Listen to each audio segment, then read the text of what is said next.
Welcome back to Good Distinctions. I'm your host, Will Wright, and joining me today are Tim and Danny Reckart. Welcome. Thanks, Will. Great to be on. Yeah, good to be here. So, Tim and Danny, you guys are brothers, and you're in, well, I'll let you introduce yourselves, but I'll first say how we all met. I had the pleasure of meeting the two of you at the Tepeyac Leadership Initiative Conference, the Hour of the Laity Conference last November in 2023. I was speaking, and if I remember right, your dad was speaking at that conference, and we had a great discussion at lunch. And I wanted to kind of piggyback on that and keep going and bring it to the podcast. So with that, we'll go Tim and then Danny, if you all would just introduce yourselves a little bit to those listening. Yeah. So Danny and I are number 2 and number 3 of a family with 6 kids. So we grew up in kind of this big Catholic family, and that I would say is where both of us got kind of caught the bug as far as being interested in storytelling and making art. And early on, we used to make comic books together. We'd wake up at 4 a.m. and Dan would be the idea guy and I would be the guy drawing. And Nice. Justin was the next brother down, and he was just there to kind of watch us do it. Anyway, the question really is about that, Tim, is whether or not I was even really important, because there has been some revisionist history as to whether or not the idea man was just an empty position and Tim just did it all, and I would give him ideas and he would take the lazy lights. And look, you at least had the title. That I do remember. I got really interested in filmmaking around the age of 11 or 12, and I had all these younger siblings, Danny included, and we would just take mom's camcorder and make movies. And as we kind of kept doing this, we started finding what each of us were interested in, and I started really getting interested in directing. Danny, at that time, was getting really interested in acting. And as we kind of grew up, we continued doing this, taking it more and more seriously. Eventually I went to like a film camp one summer and decided, this is what I want to do professionally. And the only, you could sort of draw a straight line from that to where I am now, except for this weird kind of hairpin turn that I took in college when I discovered animation. As a teenager, I had thought that what I wanted to do was make live action film. But then in college, I took a class that was just intended to be an elective in stop motion animation, and I discovered that I really liked doing that and also that I was good at it, and everyone else in the class was miserable and was not having good results. So I thought, hey, just from a pure strategy point of view, this might be a really smart subset of the film industry for me to maybe excel, to be, if I'm going to be a small fish, maybe it's better to be a small fish in a smaller pond. So that was the kind of the pivot that I did. And then I went to graduate school to study animation specifically. I made a graduation film there in 2012. It was very successful on the festival circuit and ended up getting nominated for an Oscar. So I went to the Oscars in 2013, and Danny went along with me. He was my guest at the luncheon, so we got to, Danny was the one who was more outgoing. So who did you said hi to, like Robert De Niro? And well, now my claim to fame is I got to meet Harvey Weinstein, which that's something that ain't nobody gonna meet anymore. We just sort of rubbed elbows with all the famous people. What I realized, my quick tidbit about famous people, is that they all have massive heads. Like actors, like Ben Affleck's head, and I don't mean this in a figurative sense. I mean literally, their heads are disproportionate to the rest of their bodies. Everyone we met, Helen Hunt has a big head. Ben Affleck has a big head. Jennifer Lawrence even had a big head. It was just fascinating, and it translates well into film. But in real life, they just have these huge heads. Anyway, that was all. Continue, Tim. Yeah. No, well, I think that's neat, and I kind of was glad to be able to finish on that note. Well, I guess I can say that since the Oscars, I have directed a feature film called The Star, which is an animated nativity story from the point of view of the animals. Did that at Sony Animation, and I also directed a feature at Netflix, which unfortunately got shelved a couple years ago. So we won't be seeing that one on Netflix anytime soon. But then in between those two, Danny and I developed a TV show together that's still kind of in development. Who knows what's going to happen? We did that at Dreamworks TV Animation. But in kind of laying this out, I think it's fun to see that Danny and I, and by the way, we live in the same duplex. Danny lives in the lower unit. I live in the upper unit. So we've stayed very close, both as brothers, but also as creative partners since those early days making comics when we were children. Fantastic. And Danny, just a little bit about your journey. Yeah, if Tim's was very linear, I would say mine was much more pinball-y. I started out as a performer. I was a choir boy my whole childhood. That led me directly into opera. Actually, sort of in a backwards way, led me to opera, which led me to musical theater. And I actually went to NYU as an actor originally. I got to NYU and realized that I loved acting and hated everything about the acting profession. So I transferred to directing theater.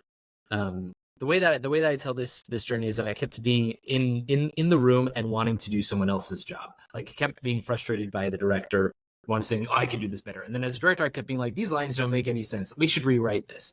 And eventually, that ended with me. After I graduated from NYU, I worked as a playwright in New York for 4 years, and then right around that moment was Tim's Oscar rocket launch, and I had this realization where I met with a playwright who had the career I wanted. It was like 10 years ahead of me, but had the career I wanted. And I realized that he was making no money and that nobody was making any money in theater. And it was one of these realizations like, oh, even in the best version of my life, in 10 years, I still won't be making any money. And it was right then that Tim was like, hey, Hollywood's calling. They're throwing money out the window at people with way less talent than you. So I moved to LA, and I had never written a screenplay, but I got, figured, it's the same thing. It's not the same thing. And so then I sort of threw myself into screenwriting, and Tim and I have worked on a lot of things together, and then we also have our own separate projects as well. So everything that I've done with Tim has been in the animation world, but otherwise I've done, I sold a World War II home front historical film. I sold a horror film. What else? I'm currently working on a movie set in the fostering world. So anyway, it's just a very eclectic mix. And then, of course, there's all the animation stuff that Tim and I are working. Fantastic. Well, so I want to start the conversation then with this question. I mean, as Catholics, as committed Catholics, obviously we all care about truth. We care about telling stories. And I guess I'll stop there before I say any more. Why do we tell stories? What's the point? Why do stories matter? This is one answer. I don't know that this is the whole answer, but there's probably he's written it in an essay, but Dana Joya also has a YouTube video covering this where he talks about poetry and rhyme and meter specifically as memory technologies that were developed in sort of pre-literate societies as ways to sort of encode that which was most important to not forget. And so if you could formalize it in meter and rhyme, it made it much easier to remember and made it easy to kind of pass on to the next generation. And there's something about stories that function the same way, a story is easier to remember. And people do the memory palace thing where if they can memorize a deck of cards, but they do it by constructing this sort of this room. I'm building a room that I'm going to walk through, and I see this person here holding this cup, and there's a martini in the cup, and the olive falls down and it lands on the table. I've never been able to do this, but it's just we have this. We seem to be built to understand causality. This happened, therefore this other thing happened, and that we easily retain information when it comes to us that way. So not a very inspiring answer perhaps, but I do think it's a piece of it that we're just built to retain stories. Yeah. Anything done? I would say, yeah, for sure. That is not at all. That's not at all why I approach art, or even your consciously, at least, why I approach art. For me, why we make art seems to be because pieces of art contain it's almost like capsules of wisdom in a way. At least this is the way I see a screenplay, and sort of my responsibility to a screenplay is that I am giving when you certainly a movie. Let's talk about a movie because art is such a broad spectrum. So when you talk about a movie, I'm going to give you an experience that is not representative of your life. It is in some ways, probably grander, probably more exciting, probably more stakesful, but in some way, it is some experience that you have not had, and yet having gone through that experience with that character, you come out with some further wisdom on what it is to live. So even though it is not your story, it reflects back to you and has some relevance to one's life. And I think that's why we create stories. It's a way of gaining wisdom without the stakes of living through whatever else would come with actually living through, fighting a zombie horde or whatever. I'm not going to remember her name, but she is the woman who runs Word on Fire's podcast about literature and art, maybe specifically children's literature. I can't remember her name, but she, in a podcast that I heard her talking on, she said that a good story can be like going on a retreat. That really resonated with me. It felt very true. Interesting. That like going on a retreat, stepping back from your life, and then when you return to your life after the retreat or after having been immersed in the story, you kind of have fresh eyes. You feel refreshed. You feel ready to maybe make a change and live up to a resolution. And I do, the best movies that I've seen, I come back into my life feeling a little different. Yeah, it's hard to approach a film or a piece of art or whatever the case might be without having some sort of introspection. I mean, it makes you think about your life on a very visceral level at times if it's high stakes, high emotion. And so I'm hearing a lot of similar themes from both of your approaches here, is that you want to have this bit of wisdom that you're handing on to somebody, but then you also want that to be remembered and you want it to be transmitted. Because one of the things that I'm seeing very clearly, I think, as missing is that idea of culture as something that is transmitted, that it's something that's handed on, that it's something that we care about that which came before. I was having a conversation with Mike Aquilina from the St. Paul Center yesterday, and he was talking about these ancient cities, these great cities. It's one of his new books.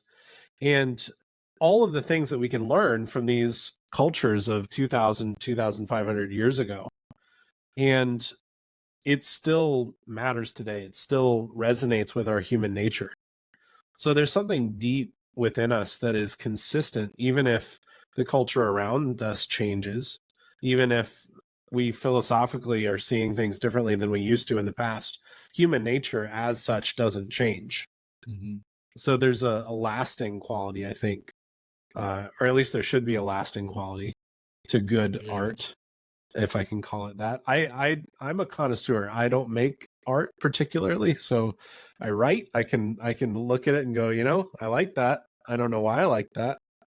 But as people who create on a probably daily basis, so Danny, you were saying you were looking for that. You said it was like an obligation, like a duty that you have when you're writing a screenplay. Like you need to find that wisdom and encapsulate it and make sure there's an integrity there. And then with Tim, what you were saying is that you want to make sure that we remember these things that are important and pass it on. So, I mean, how do you do that in a way that isn't heavy-handed and awful? Yeah, maybe that's too blunt, but I mean, we've seen movies, we've seen movies that are preachy, that are just horribly on the nose, and nobody's going to remember them. I think that you want to go, Dan? Yeah, well, what I would say is, for me, preachiness is an execution issue, not a conceptual issue. Not like a high, like there is no message that for me, you couldn't find a way to do well, honestly. I mean, part of the problem with that, any instant preaching movie you've seen from whatever ideology is preaching, you sense the sort of what feels preachy about it, right? Is that what it wants to say is being said very overtly, very explicitly, without sort of integrating it to the story that I'm interested in. Because ultimately, I don't think we start out interested in the ideas. We start out interested in the characters. We start out interested in the stakes. We start out interested in the story. And then at the end of the story, we sit back and we're like, wow, yeah, that moment is really powerful. Why? Oh, because Sam lifting Frodo, carrying him, means something more than just two made up creatures on the side of a mountain. It has relevance to my life. But I don't sit in the moment to be like, yes, this is what this means to me. No, I'm there because I love Frodo and I love Sam. So I think that the preachiness comes in when there's a failure of the execution to integrate what you're going to say with the story you're telling. But you also, you said the word honestly, which I think keys into something that I think is really important. I don't think that it's primarily a problem of craft, like how preachy is your thing. If it's preachy, you just need to improve your craft and your ability to hide the didacticism. I think that there really is, and I think the word honestly was a good word to use, because I think it's like the difference between trying to persuade and presenting the truth. And maybe they don't feel that different when you believe in the truth of the proposition you're trying to persuade someone of. But I think that fiction is a really bad medium for persuasion, at least as such. And there's a great quote from Tarkovsky that has been really kind of eating at me because I want to rise to this challenge. Tarkovsky is a Russian filmmaker, I think sort of a non-practicing Russian Orthodox Christian. But just to kind of provide that context for the background of this, he's very much coming from our tradition.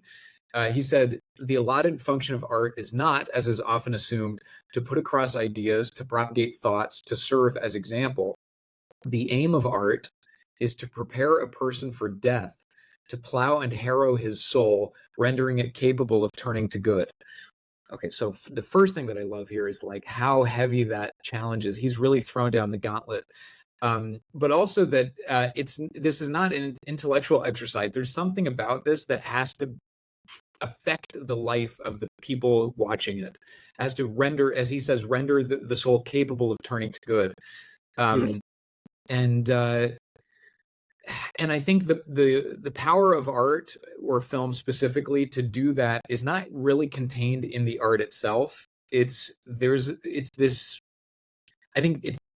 The art is powerful to the extent that it taps into the truth that's within the viewer, or the sense of beauty or the sense of goodness.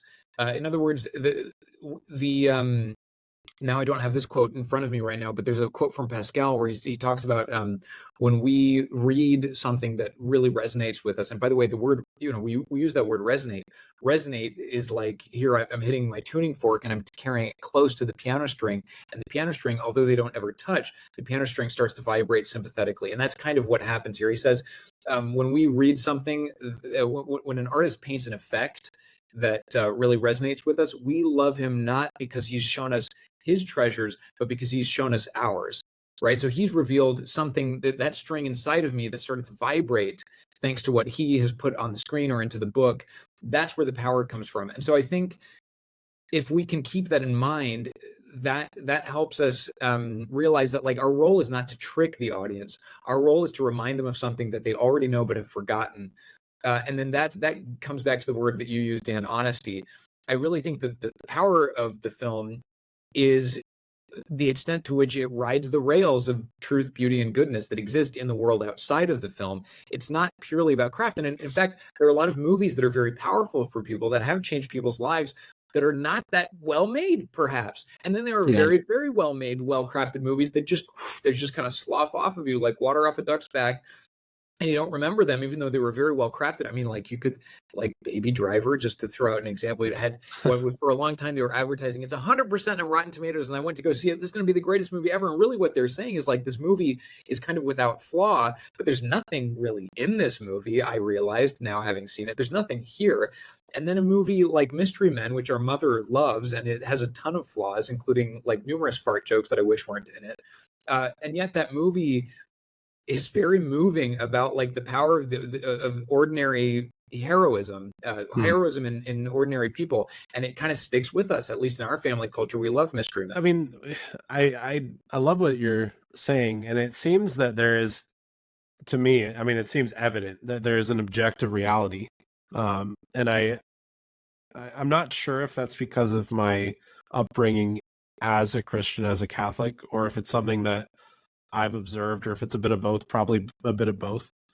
But there's a lot of people in the world today who reject any notion of objectivity, of objective beauty existing, which again, I think it's self-evident that it exists, but they claim that it's all subjective. All beauty is subjective. That goes squarely against what you're saying, Tim. So how many people in the sphere in which the two of you work are on board with your way of thinking? Is it an increasingly larger number every year, or does it seem to be a small pocket? I mean, what are you seeing?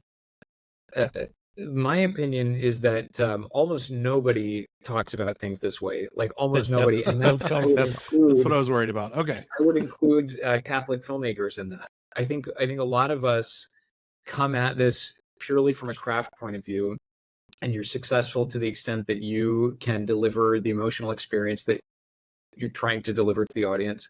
But there's not much thought put into like how well does this conform to man's ultimate telos? You know, like if we're trying to prepare people for the beatific vision with our art, and it's maybe another way to put what Tarkovsky is getting at. Well, that's a much higher bar to clear than just like, I'm making a suspense movie, so it better be suspenseful. I mean, sure, we have to do that. That's like the baseline. That's the minimum. But I do think that as Christian artists, there's this additional sort of challenge that's thrown at us by our Lord when he says, preach the gospel to all nations. You know, like there has to be at some level, like if we're Christian, I don't think this applies to all professionals. Like if you're a Catholic auto mechanic, I don't really see how your Catholic worldview, see how it affects like your work ethic and the way you interact with your customers and your coworkers. Yes, but like the way you tighten the screw, I don't really see it.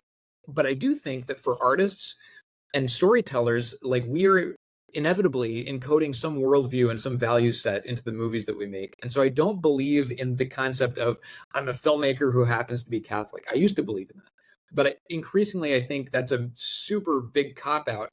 And when you say that you happen to be Catholic, as though like you're not willing to be the Catholic filmmaker, what you're self-deluding that you are some neutral, like I'm not espousing a worldview. No, we're always espousing some worldview, and it's just likely that you're now espousing the worldview that everyone around you is espousing, and that's why it's invisible to you.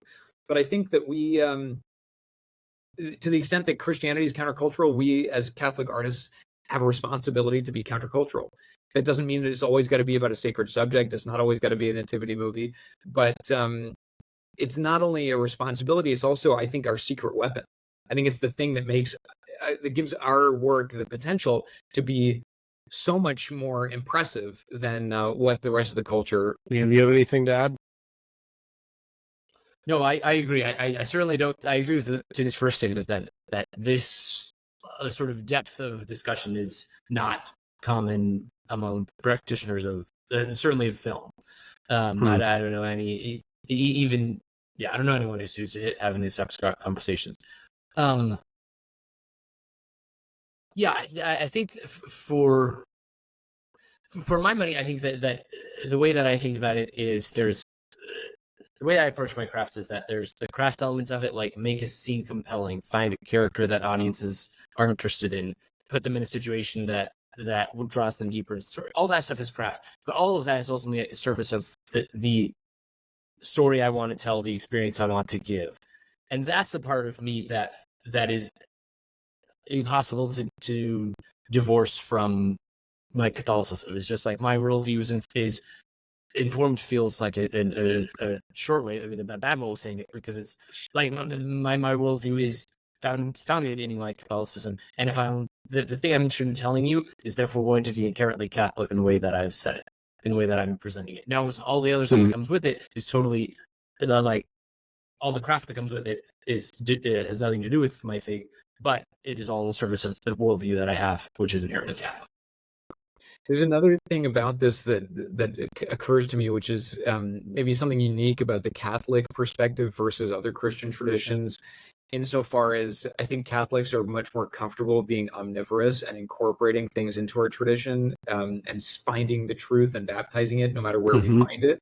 And I think that is how we, someone can make like as I always say, I don't want to see. I want to see lots of Catholic filmmakers in the industry, but I don't need them to all be making Jesus movies. I want to see King Kong versus Godzilla made by a Catholic, and that there's going to be a Catholic point of view. But I think I can only say that because of the flip side being true. That like also Catholics can find the Catholic faith in lots and lots and lots of places. We have this sacramental vision of the world where the truth of Jesus sacrificing himself for the good of the church was also seen traditionally in the icon of the pelican, and it's like, hey, the pelican is an icon of Jesus. And if that's our perspective on the world is full of symbol and the world is rich with meaning. You can find it everywhere, not just in the church, not just in the Bible, but everywhere.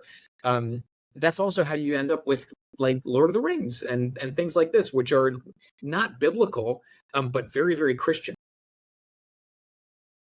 I like the way that you were speaking earlier about how art has this way of affecting the person, whereas like a mechanic doesn't. Obviously, like turning the screw a certain way, you're not going to lead someone to heaven or not.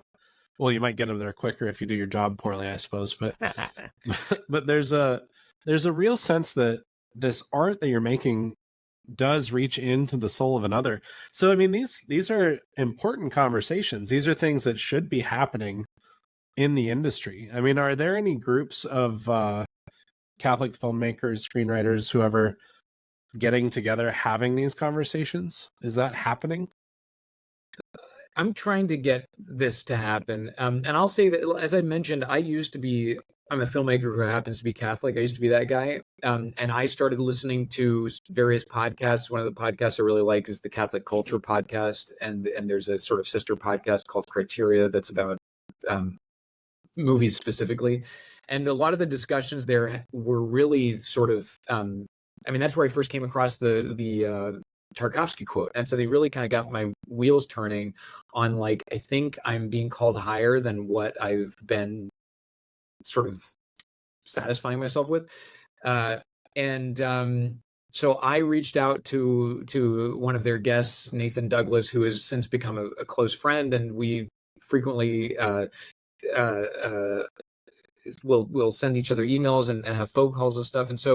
And one of our dreams that we share is to build that community of Catholic artists, build like a support system for, with material to read and discussions that we can host, and just to get people thinking about this. I think everyone's got their own path. It's not like there's a type of film we want Catholic filmmakers to be doing, but we do want to get people excited about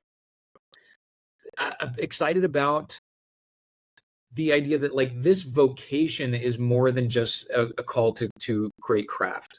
Like there's a real sort of apostolic dimension here. And it's because film is so young, it's, with a lot of art forms, it's about like rediscovering the vocation of painting or music or whatever. And somehow in the modern era, it's lost its path. Well, this is a modern medium. It can't rediscover almost anything. Like we're potentially finding ways for the first time to do things with film from a Christian perspective that haven't really been figured out yet. There's a lot of merit in getting people together to have conversations. Obviously, I mean, this is how we grow in our craft. But the fact that we can talk about these things on a more universal level, a broader scope, if you will, that we're not just talking about film or this medium or that medium, but just the human person in general, and then bringing other people on board. I mean, that's one of the reasons I love so much the Tepeyac Leadership Initiative. I mean, what Christopher Pereira is trying to do, and doing well, I think, is getting Catholic professionals together to have these conversations and then go out all over the place. And there's participants from all around the world now. So I'm very hopeful that these conversations can take place. And then I love what you said, Tim, about like listening to that podcast, getting that quote, and then just germinating on it. I do that all the time. All sorts of wonderful podcasts out there and other resources. I mean, we live in a time where there's no shortage of resources. It's just a matter of figuring out who's telling the truth.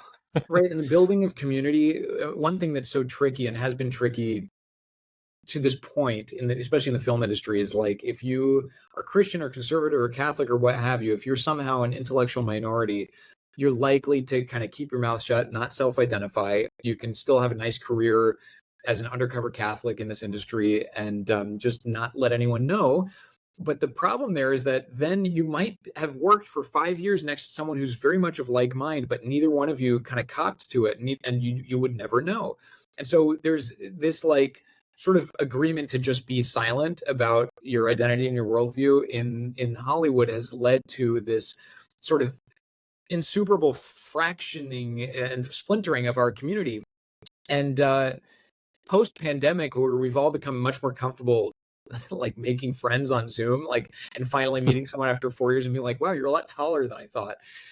These are things that kind of didn't really happen prior to the pandemic. But I think the silver lining here is that community building has gotten a lot easier with all these virtual tools. And so I'm hopeful that whatever it is that we build for Catholic and Christian filmmakers in the decades to come, I think those tools are really going to help us do that, despite just the inherent problem of being a minority in an industry.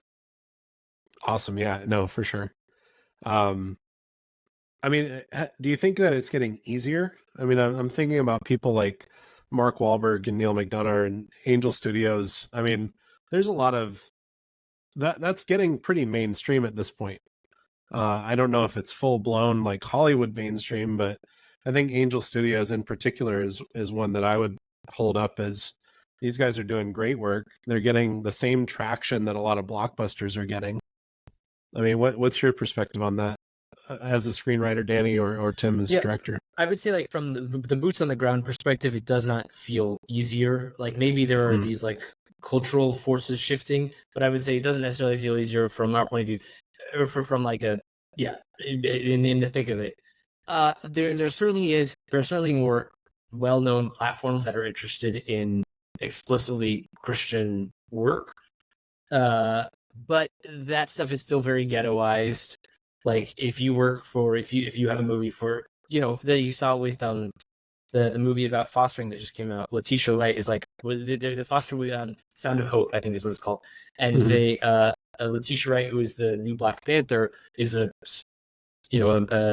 producer on the film, and she had to come out and say, I have no affiliation with the Daily Wire. The Daily Wire is a fellow producer on it, but I don't know who they are. I never had any consultation. So it's like, even still, a movie that otherwise could be mainstream, otherwise like have mainstream views about, like, fostering is good, that because it's association with one of these quote unquote fringe production companies, it still is very much like, well, they're doing the thing that Kirk Cameron's been doing for the past 20 years. We can continue to ignore that.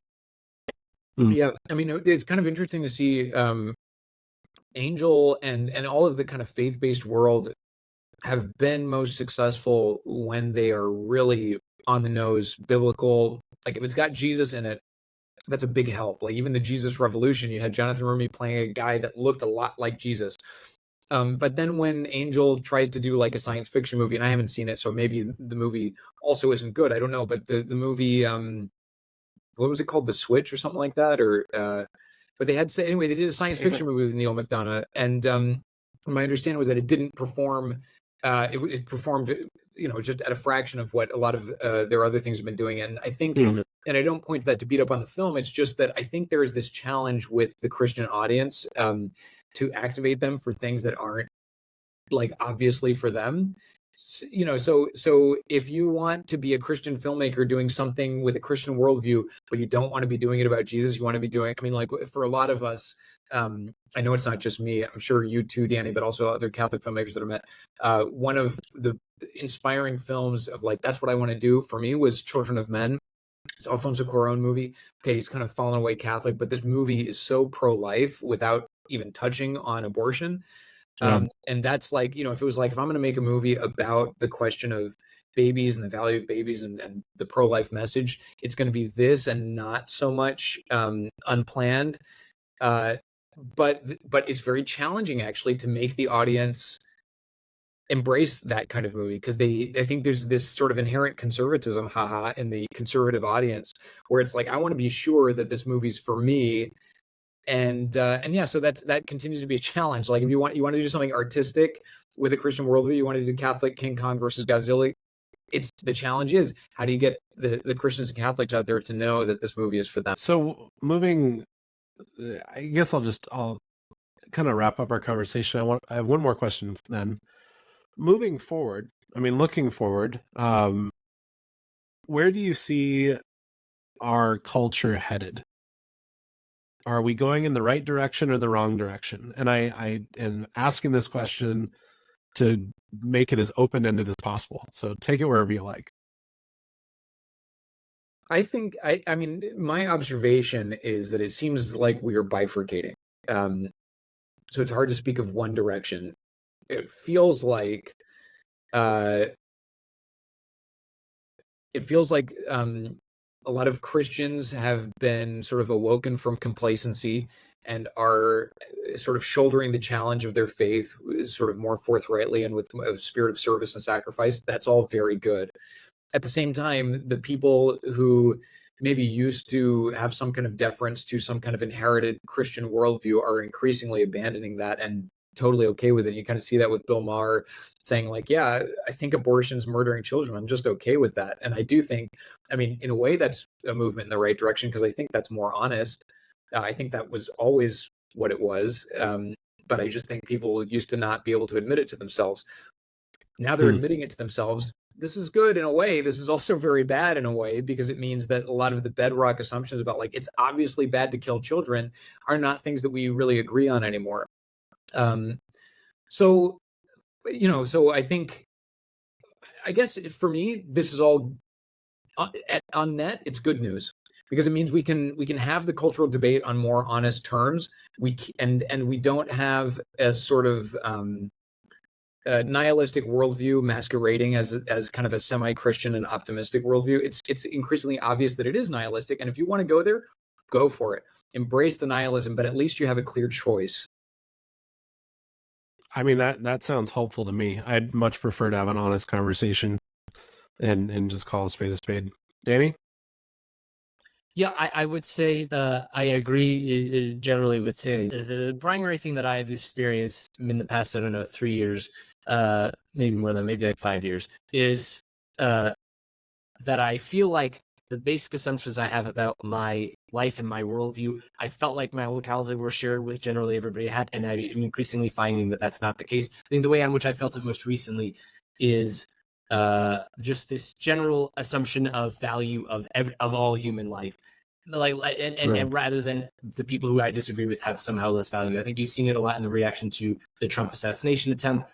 I think you saw it a lot in the reaction to the attack in Israel in the last year. Like, I think there's just this sort of celebration of the general assumption that we all have value is because we were all created in the image of God. If you no longer have the image of God, then what does that value really mean? And I think people are starting to realize that and be like, oh, wait, my enemies, actually, I don't know why I value you. In fact, I don't value you. And I think that makes it, that feels down to me. Is it moving towards the truth? Sure. Does that feel, do I want to live in that time? Maybe not. But yeah, no, I think that's very good, because actually it hits on something, an objection I wanted to throw out there, Will, to something you had said about just the continuity of human nature, which I agree with. As an undergrad, I was a major in history and literature, and one of the things that really sunk into me was, like, when you read the narratives of, like, the Aztec POV on the Spanish invasion, there's a lot in it that just resonates as, like, I totally get the human reaction to everything that's happening here. And so very striking to be like, oh, I have a lot in common with these people. But then also, I have lately been doing a lot of reading, including with the Aztecs. It's like an obsession of mine. The conquest of Mexico is one of my favorite topics. But then also just diving into history and literature from like the Norse era and the Vikings, and then also the Roman era and the beginning of the Christian church in the Roman times. I've increasingly realized how different our world is today from any world that is primarily pagan. And one of the big differences is exactly what you're tuning into, Dan, which is that we think that the Enlightenment gave us the notion of, like, universal human rights, but the Enlightenment's moral intuition about universal human rights is rooted in the idea of God as creator of everybody and father to all. It's a Christian insight that even Judaism didn't have. I mean, it's one of those things that came up through Jesus, talking to the Samaritan woman at the well, and Paul talking about, preaching to the Gentiles and everything. But the pagan world is a world of tribalism. It's a world where people outside of my tribe are barbarians and they're livestock, and they can be enslaved with no moral compunction on my part because they are not human. Humans are us, and when you look at I'm totally not picking on Native Americans. I just know this history that like a lot of the Native American tribe names would talk about the Navajo or the Iroquois or whatever. A lot of those names don't mean, they just mean the people. Like, we are the people. And I think that sort of encapsulates this way of thinking. It's like, we're people, and then there's the others. And it's not only by any stretch that Native Americans who had that point of view. That's definitely the ancient Greek point of view as well.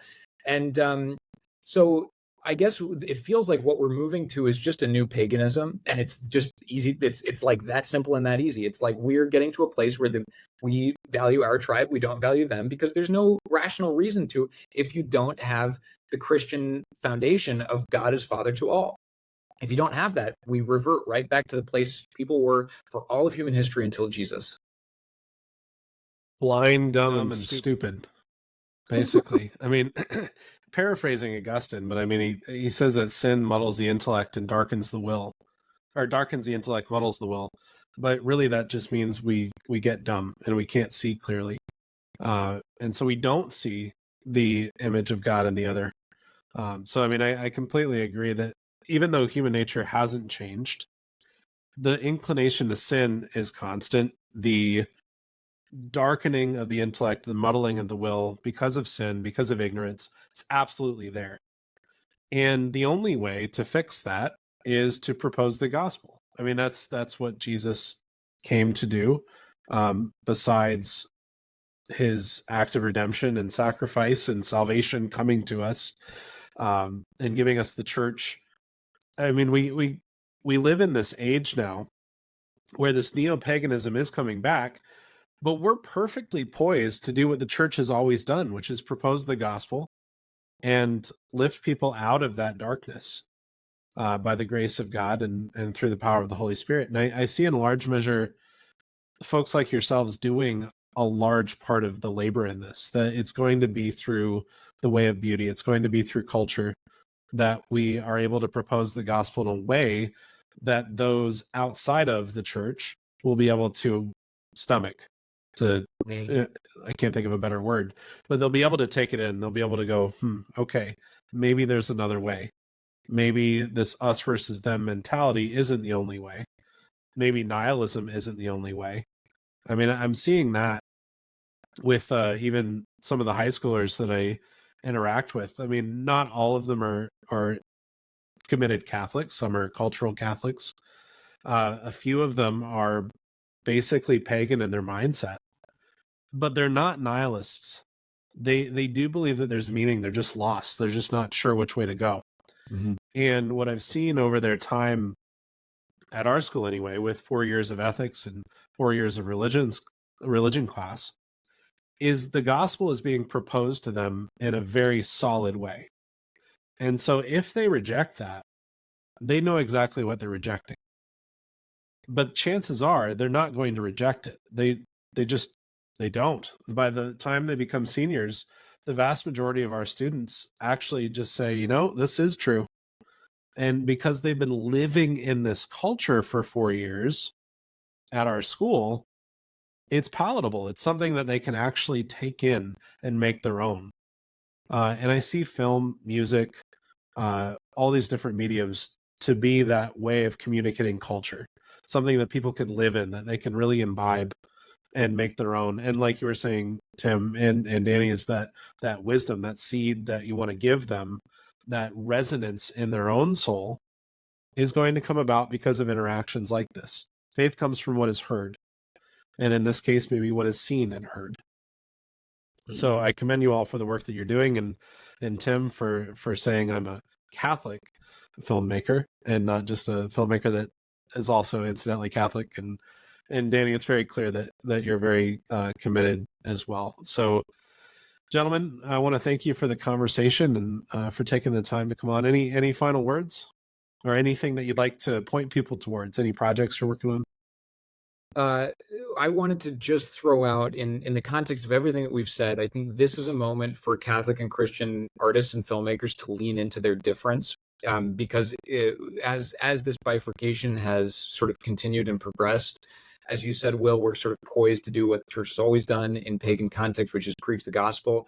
And I think you see the church's growth in the Roman Empire largely because of the difference, the way that they loved each other, the way that they didn't expose their children, the way that they didn't share their wives.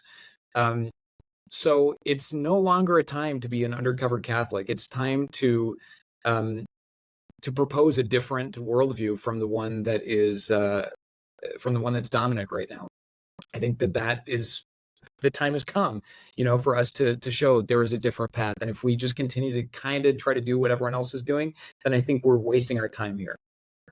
But all that being said, I would love to point people to a new initiative that I'm developing in order to do this in the family space. It's called Sycamore Studios, and it's just a new startup animation studio that I've been building for the last couple of years with a couple of partners. We're just about to launch possibly this week or next week. And so by the time this podcast comes out, I think it will be up. SycamoreStudios.com. We'll have a newsletter up there, and you can follow us on socials that are also on the website. So yeah, SycamoreStudios.com. In the next couple of years, you'll be seeing animated family films coming from us that are rooted in this worldview we've been talking about: the good, the true, and the beautiful. Great. Danny? No, I've said everything. Tim said it best, so go for it. Very good. Well, gentlemen, thank you so much for your time, and everyone listening, Tim and Danny Reckart, and pray for them and their work. And thanks, guys. Thanks, Will. Great to be on. Thanks, Will. And for those listening, if you would, please go to gooddistinctions.com to subscribe for free and get all the content that comes out from Good Distinctions. Thanks so much. See you next week.